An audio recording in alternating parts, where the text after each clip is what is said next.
Tara, dahil gusto natin mag-ulam ng manok ngayon, magpapakatay tayo. Dito ako bumibili at broiler ang pinipili ko kasi mas madali siyang palambutin.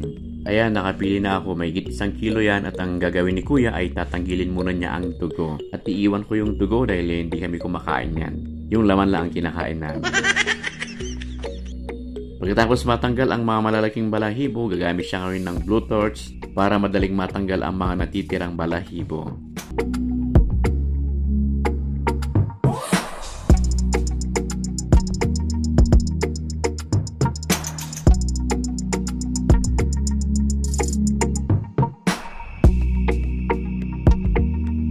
Pag naalis na lahat ng balahibo, i-blue torch pa niya ng maigi yan para mapainitan ng husto.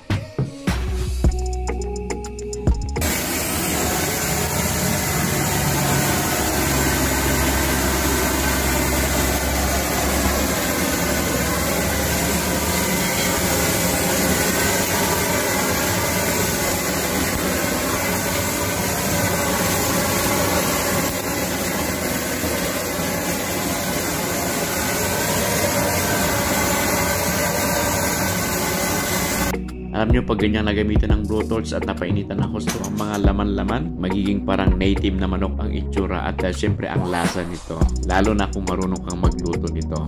Ayan, kinakatay na ni kuya at simple lang ang paraan niya pero ang bilis, di ba? Yan ang kaibahan pag napainitan yan. Kung walang available na blue torch, pwede namang gumamit ng siga. Iniwan ko pala ang mga laman loob. Ang kinukuha ko lang dyan is yung atay at yung balon-balunan at syempre yung itlog.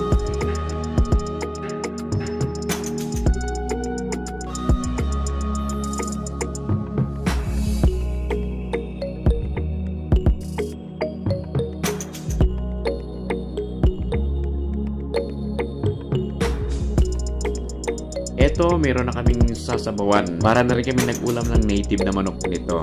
Sasawagan namin to ng Baguio beans. Sarap nito.